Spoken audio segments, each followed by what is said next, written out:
پاکستان نے بڑی مشکل سے ان حالات کو سنبھالا ہے، بڑے مشکل مرحلے تھے۔ ہم روزانہ جو اٹھتے تھے تو نئی خبریں سننے کو ملتی تھی، تو بڑی قربانیوں کے بعد اس امن کو قائم کیا ہے۔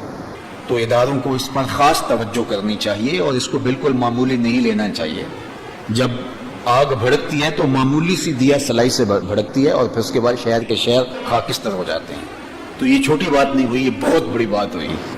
یار اگر حضرت سیدنا ابو بکر صدیق رضی اللہ تعالی عنہ کے بارے میں یہ کہا جائے گا تو پھر دین کہاں بچے گا؟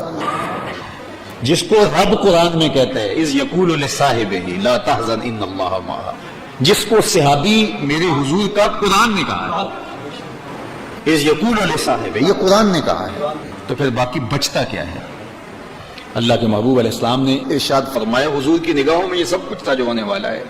حضور نے ارشاد فرمایا من سب اصحابی، جس نے میرے اصحاب پر گالی دی، میرے اصحاب کو برا بھلا کہا، تو آقا کریم نے ارشاد فرمایا فعلیہ لعنت اللہ والملائکہ والناس اجمعین، اس پر اللہ کی بھی لعنت، تمام فرشتوں کی بھی لعنت اور تمام لوگوں کی بھی لعنت۔ اور حضرت عبداللہ ابن عمر رضی اللہ تعالیٰ عنہ سے روایت مروی ہے کہ آقا کریم نے ارشاد فرمایا اگر تم کچھ لوگوں کو دیکھو کہ وہ میرے صحاب کو گالی دیتے ہیں فقولوا لعنت اللہ علی شرکم، تو تم کہو تمہاری شر پہ اللہ کی لعنت ہو۔ تو اللہ تعالیٰ ان لوگوں کو غارت کرے جو اس ملک کا امن برباد کرنا چاہتے ہیں، اور وہ بد زبان جو صحابہ کو بھونکنے سے باز نہیں آتے۔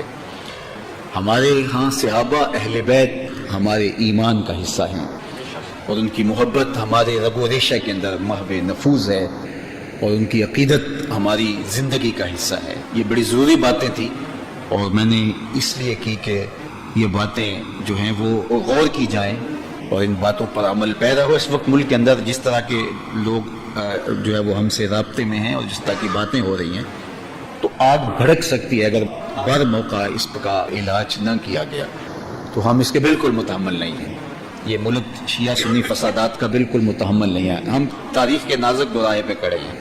کفر ہمیں مٹانے کے لیے جس طرح سے سازشیں کر رہا ہے، تو ایسے لوگوں کو اگر چھوٹ دی جائے کسی کے کہنے پہ یا کسی وجہ سے، تو اس کا نتیجہ یہ ہوگا کہ بہت خطرناک حالات ہوں گے جن کا ہمیں سامنا کرنا پڑے گا۔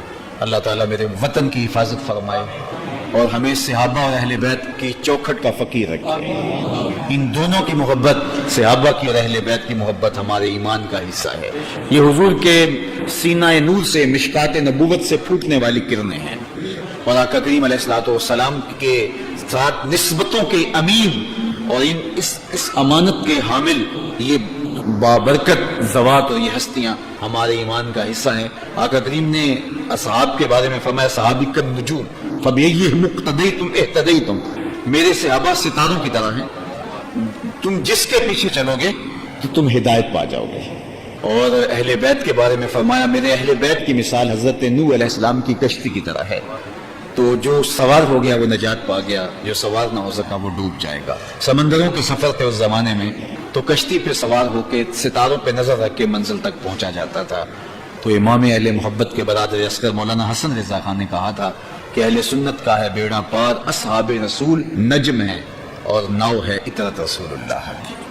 نجم ہے حضور کے اصحاب اور کشتی ہے حضور کی اطرت، تو ہم حضور کی اطرت کے بھی غلام ہیں، حضور علیہ السلام کے اصحاب کے بھی غلام ہیں، اور یہ غلامی ہمارے لیے سعادت دارین ہے، دنیا آخر کی عزتوں کا سبب اور ذریعہ ہے۔